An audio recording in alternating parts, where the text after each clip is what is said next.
তুমি আছো কেমন? ভালো আছি। ভালো আছো? কই থাকো? এই কথাই তো তুমি যাই না আসছো এখানে কি হবে এখন? হ্যাঁ, কি হবে কও দেখি। ওই আমার মা বাপ ট্রাই না দিব। কে কইছে? ওই হেরা মানে আমি বাসা চিনি না, হ্যাঁ, কইছে কি আরেক জায়গায় তোর গুলা দিব না। কেউ একজন এসে বলছে, বাট আমি তোমার সাথে এখন কি করবো এটা কিছু তুমি জানো?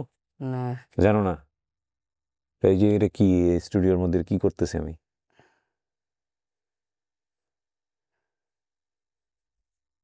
লাইট ক্যামেরা দেখছো না আগে?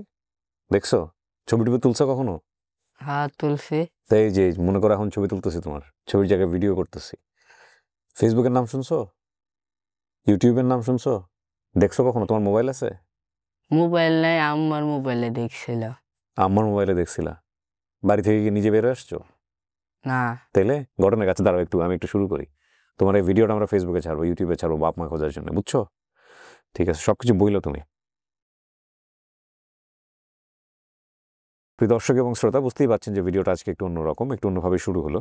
আপনাদের সবাইকে আমন্ত্রণ জানাচ্ছি আপন ঠিকানার বেসিক ভিডিওতে। যারা এই অনুষ্ঠানে অংশগ্রহণ করতে চান তারা দয়া করে আমাদেরকে ফোন করবেন। আমাদের ফোন নম্বর হচ্ছে 09639887777। ওকে, নাম কি তোমার ভাই? নাম আরে কও। আরিফ। এটা বাপ মায়ের দেয়া নাম? হ্যাঁ। হুম। বাবার নাম কি? বাবার নাম মিন্টু। মিন্টু। মায়ের নাম? মায়ের নাম নাসিমা। নাসিমা। দাদার নাম? দাদার নাম জসমিয়া। জজ মিয়া। তোমার তো ভাই বোন অনেকগুলা। হ্যাঁ। আচ্ছা বলো, বড় ভাইয়ের নাম বলো। বড় ভাইয়ের নাম শাওন। ছোট ভাই? রইসা। বড় বোন? মনিকা। ছোট বোন? আনিকা। তোমার ঠিকানা গ্রামের নামও তো মনে আছে, গ্রামের নাম কি? গ্রামের নাম হলো কুমিল্লা গুনতু নদী। কুমিল্লা গুমতি নদী। গুমতি নদী নামে কোনো গ্রাম আছে? গুমতি নদী নামে তো একটা নদী আছে জানি। ও বলছি গুমতি নদী। জেলা কুমিল্লা, এতটুকুই মনে আছে। আর কোনো ঠিকানা ঠিকানা মনে নেই? পোস্ট অফিস, থানা? আহ, আগে আমার মায়াবাই দলপুর ভাড়া থাকতো। ধলপুরে ভাড়া থাকতো? এটা কি কুমিল্লাতে না ঢাকাতে?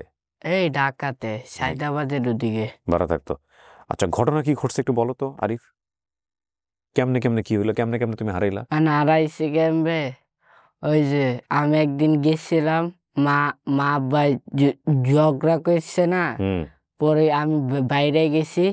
পরে বাইরে মনে করো কি এই ট্রেন তো চিনতাম না, ট্রেনে উঠতে গেছি বলে। পরে এয়ারপোর্ট নামছি না। পরে কই এটা কোন জায়গা, মানুষ ঘরে জিজ্ঞাসা করে এটা এয়ারপোর্ট। ছোটবেলা তো চিনতাম না কিছু।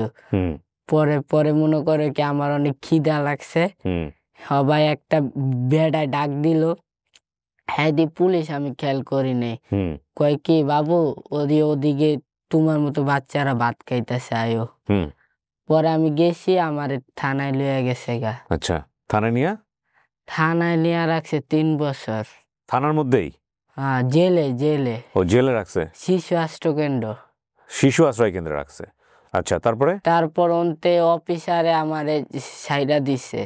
ওই 3 বছর কি করছো? পড়াশোনা করছো? হ্যাঁ, কি পড়াইছে? 2 পর্যন্ত পড়ছি। ও আচ্ছা, ওখানে ওখানে তোমার মতো বাচ্চারা আছে আরো? হ্যাঁ, আরো আছে। আরো আছে। তো তুমি ওইখানে থেকে পড়াশোনা করলা, এরপরে তোমার অফিসার ছেড়ে দিল? ছেড়ে দিয়ে কি বললো, এবার যেদিকে দু চোখ যায় চলে যা, এরকম কিছু? না, সাইডা দেয়া কইছে কি এবার বাইরের জগৎ যা কাম কাজ করবি বা বাসায় যাবি গা, যদি আরেকবার আওস তাহলে আর জীবনও ছাড়ুম না। আচ্ছা, তোমার বাড়ি যেতে কইছে। এখন তুমি তাহলে কি করো ওই জেল থেকে বের হওয়ার পরে? জেলে দিছিলাম, বাড়ির ঠিক ঠিকানা ভুইলা গেছে। আচ্ছা, জেল থেকে বের হওয়ার পরে ভুলে গেছো? হ্যাঁ। ওইখানে কোনো কাজ কাম করাইতো তোমারে? না, আগে জেলেতে বেড়ায় 2 মাস কাম করলাম। কি কাম করলা? এই যে একটা হডালে। হোটেলে কি করো? হডালে প্লেট মুলেট দিই, হুম। কাস্টমারের খাওন দিই। এটাই কাম। আর এখন কি করো? এখন এখন ওই মার্কেটে থাই। কাজ কাম করো কিছু? না, কিচ্ছু করো না?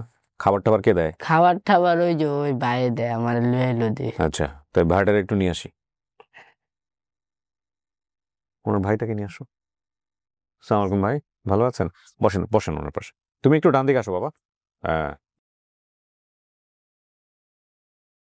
ভাই, আপনার নাম পরিচয় একটু বলেন। আমার নাম গোলাম সরোয়ার। আমি ঢাকাতে মোবাইলে ব্যবসা করি, মার্কেট। আমার শপ নাম্বার। সো ভাইয়া, মানে ওর সাথে পরিচয় আপনার কিভাবে?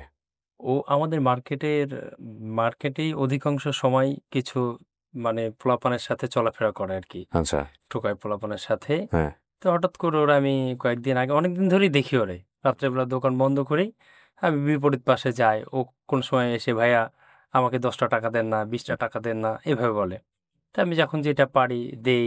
আবার এক ছোট ভাই আছে, অধিকাংশ সময় ওই যে ভাইয়া আমার কিছু খাওয়ার না। হুম, তো এই টাকা পয়সা দেওয়ার পরে ওরা হঠাৎ করে আমি আজ থেকে 4 দিন আগে ওরে প্রশ্ন করলাম যে তোমার বাবা মা কি আছে কিনা। বলছে হ্যাঁ আমার বাবা মা আছে। আমি বলছি তোমার বাবা মার কাছে যদি পাঠাই তুমি যাবা কিনা। বলছে হ্যাঁ আমি যাব। পরে ওর হিস্ট্রি জানতে চাইলাম যে কিভাবে ঘটনাটা। বলছে ভাইয়া আমি হলো আমার মার থেকে 10,000 টাকা নিয়ে আমি চলে আসছি কমলাপুরে। মার থেকে 10,000 টাকা কিভাবে নিছো তুমি? মানে মানে খাওয়ার লেগে লইছিলাম। 10,000 টাকা 10,000 টাকা কিভাবে নিল? এটা তো সম্ভব না। এটাই 10,000 টাকা নিছে। পরবর্তীতে ওকে বললাম 10,000 টাকা নিয়ে, না কয় না সত্য, 10,000 টাকা নিয়ে কমলাপুরে আসছে। এসে ট্রেন পাইছে, ট্রেনে হলো চলে গেছে এয়ারপোর্টে। এয়ারপোর্ট থেকে নামার পরে কিছু লোকজন ওকে বলে যে ফুচকা খাওয়ার পরে বলছে ও ছিনতাইকারী। এইভাবে কথাবার্তা বলার পরে পুলিশের হাতে ওকে। এই টাকা কে নিছে তোমার থেকে? টিয়া পুলিশে নিছে গা।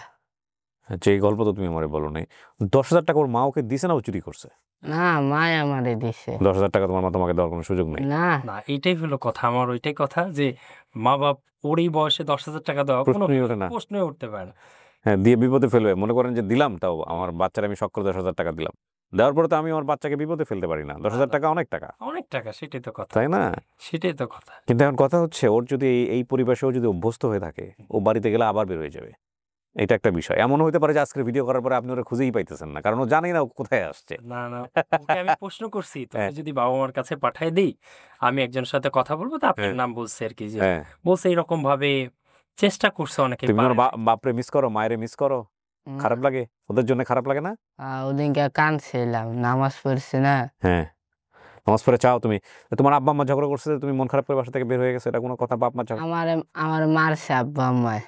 এই জন্য তুমি গেছো? আমার আব্বা আছে না বেল দিয়া বাইরে আইছে ভাও কামের, তাই আমি রাগে বাইরে পড়ছি। পরবর্তীতে বলতেছে যে আমি আমার বাবা মার কাছে যাব। তাই আমার ওই ফ্রেন্ড ছিল, ফ্রেন্ডের মাধ্যমেই ফ্রেন্ড বলতেছে দোস্ত তুই কি জানিস কিনা। হুম, আমি বলি, না তো দোস্ত। আপের এই ঠিকানার কথা বললো, হুম, যে আপন ঠিকানা। পরে বললাম দোস্ত তুই এখনই কথা বলতো। তা আমি ভুলবশত ওই আপনার নাম্বারটা ওই 6-এর জায়গায় 3 জায়গায় মনে হয় কি জন্য দিছি, তাই এখন দেখি নাম্বারটা ফোন যায় না। ঘটনাকে আমার ছোট ভাইরে বললাম যে এক তো আমি মনে হয় ভুল করতেছি কোথাও। বলছে ভাইয়া নাম্বারে তোমার আমি পাঠাইছি, টেস্ট করতে। পরবর্তীতে আমি বললাম যে ঠিক আছে আমি কথা বলি। তা আপনাদের অফিস থেকে কথা বলার পরে বলছে ভাইয়া আমি আপনাকে থেকে ডাকবো। তো ডাকার পরে এর মাঝখানে আমার স্টাফ একটা, আমি ব্যবসা করি, গতকালকে রাত্রে ওর ওই যে পায়ের গুড়মোড়ের উপরে ওই কেটে গেছে আর কি, কেটে যাওয়ার মধ্যে রক কেটে গেছে ওয়াশরুমে যাওয়ার সময়। হুম। তাই এর মধ্যেও আমার দোকানে কেউ নাই, এর মধ্যেও আমি আসছি যে না আলহামদুলিল্লাহ ভাই, আপনার এটা একটা হচ্ছে ইবাদত, এটা আল্লাহ কবুল করুক এটা আমি আল্লাহ মনে করি। তাআলা উপর আল্লাহই ভালো জানে। জি, তারপর আমার জন্য না, ওর বললাম। পরবর্তী আমি নিয়ে যাই রাত্রে জেনেই ওকে চুল কাটাইতে গেছি সেলুনে। সেলুনে কোনো সেলুনে চুল কাটবে না, কেন? ভাই আপনাকে কেটে দিতে হবে। তাই ওরে চুল কাটালাম, কাটাটা দেওয়ার পরে ওকে আমি বলছি তুই সকালবেলা আসবি, কিন্তু সকালবেলা আসেনি, আসছে 3টার সময়। আসার পরে আমি তাহলে তুই চল, তোরে হলে আমি কাপড় চোপড় কিনে দিই। তো এই কাপড় চোপড়গুলি আলাদা, ওরে নতুন কাপড় চোপড় কিনে দিছি, প্যান্ট কিনে দিছি, জুতা কিনে দিছি, 2টা টি শার্ট কিনে দিছি। এগুলি কি করছে, ময়লা করে ফেলছে। আবার আজকে কি করলাম, বললাম তাহলে আপাতত তোর একটা এগুলি নিয়ে তোর আবার কিনে দেবো আমি। এগুলি নিয়ে আসছি, বাসায় গোসল করাইছি, শ্যাম্পু ট্যাম্পু দিয়ে নখ টোক যেগুলো ছিল সব কেটে কেটে দিয়ে পরে ওরে নিয়ে আসছি, কারণ শরীরের থেকে তো অনেক দুর্গন্ধ আসতেছিল। আসার পরে পরবর্তী আজকেও ওর বাসায় নিয়ে যায়, দুপুরবেলার দিন খাওয়াইছি, একসাথেই বসে খাইছি ওর সাথে। খাওয়া দাওয়া করে ওরে নিয়ে বললাম যে তাহলে তুই মার্কেটে আশেপাশে থাকবি, তুই কিন্তু কোথাও যাবি না। ওকে করছে আর আমার সাথে দেখা হয় না, রাত্রে দেখা হয় না। পরবর্তী কালকে ওর সাথে আমি দেখা করতে পারি না। ওরে কালকে ডাক দিছি তুই এদিকে এদিকে, ওকে বসে আমি আসতেছি, ওই গেমস আছে আমাদের মার্কেটের মধ্যে, গেমস খেলছে। পরবর্তী আবার কি করছে, আজকে ওরে ডাক দিছি যে তুই কিন্তু তাইলে আয়। আমার যে জ্বর কথাও আসছে, আসার পরে বললাম যে তোর তো এই অবস্থায় নেওয়া যাবে না, তুই যে পরিবেশ এখন, তাহলে আমি বাসায় তোরে নিয়ে শ্যাম্পু টেম্পু দিয়ে সাবান টাবান দিয়ে গোসল টোসল করায় বাসার থেকে খাওয়া দাওয়া করে ওরে নিয়ে চলে আসছি আমি। কারণ ওর মার আমি জিজ্ঞাসা করছি তুই তোর মা বাবার কাছে যাবি কিনা। বলছে হ্যাঁ আমি যাব। আমি আমার মা বাবার অনেক মিস করি জীবনে। আমি আমার মা বাবা, আমি এনে গেমস খেলি, টোকাই পোলামানের সাথে চলি আমার মার কাছে, বললে আমার মা একটা মোবাইল আমার কিনে দিবে। ভাই ওর বলছে যে ওর গ্রামের নাম হচ্ছে গুমতি নদী, জি জি কুমিল্লা। জি কুমিল্লা। এখন আমি জানি যে গুমতি নদী নামে কোনো গ্রাম আছে কিনা আমি জানি না, কিন্তু গুমতি নদী নামে একটা নদী আছে। এখন এমন হতে পারে যে গুমতি নদীর পারে হয়তো বা ওর বাড়ি ছিল বা গ্রাম ছিল, এটা হতে পারে। বাবা কি করতো তোমার? বাবা রিক্সা চালাইতো। আচ্ছা, এইটা একটা বড় ক্লু।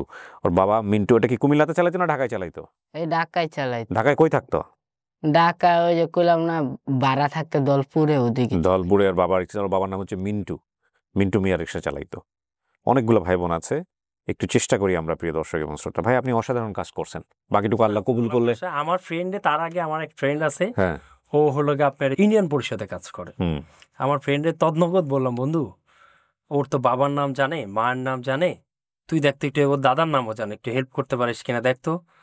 পরে আমার ফ্রেন্ডের ফোন দিলাম রাত্রে 12টার পরে, দোস্ত তোর এই সময়টা গ্রামের বাড়িতে এত রাত্রে, কয় দোস্ত তুই সমস্যা নাই। ও কিছু আমাকে মানে গ্রামের নাম বললো, ওকে আমি কিছু গ্রামের নাম বললাম, পরে ইউনিয়ন নামগুলি বললাম, ও ওইভাবে ছিলেন। ওই যে গুমতি নদী ওই অতটুকুও চেনে। আল্লাহ ভরসা। প্রিয় দর্শক এবং শ্রোতা, চলেন আমরা এই ছেলেটাকে, ওর বয়স খুব বেশি না কিন্তু, ওর দেখি আপনারা বুঝতে পারছেন, এবং ওর অভিভাবক বলতে আসলে কেউই নাই, আল্লাহর অভিভাবক আমরা যদি এভাবে বলি। তো এই ভাইটা খুবই ভালো মানুষ, যে চেষ্টা করেছেন ওকে পরিবারে ফেরানোর জন্য, নিজের কাজকর্ম ফেলে এসছেন। এই মানুষগুলোকে আমরা অ্যাপ্রিসিয়েট করি, শ্রদ্ধা জানাই অন্তরের অন্তঃস্থল থেকে। এবং আমরা যদি সবাই মিলে চেষ্টা করি একটু জাস্ট শেয়ার করা, একটু খোঁজ খবর নেওয়া, তাহলে এই ছেলেটাকেও আমরা পরিবারে ফেরাতে পারবো। ওর জীবনটা পরিবর্তন হয়ে যাবে ইনশাআল্লাহ যদি ও পরিবারে ফিরে যায়। সো সবাই মিলে একটু চেষ্টা করি, এই প্রত্যাশায় আমরা শেষ করছি। ফিরে পাবা তুমি ইনশাআল্লাহ, ঠিক আছে? আর ওই ভাইয়া যেটা বলে সেটা শুনো, হ্যাঁ? শেষ করছি আজকের মতো। আসসালামু আলাইকুম।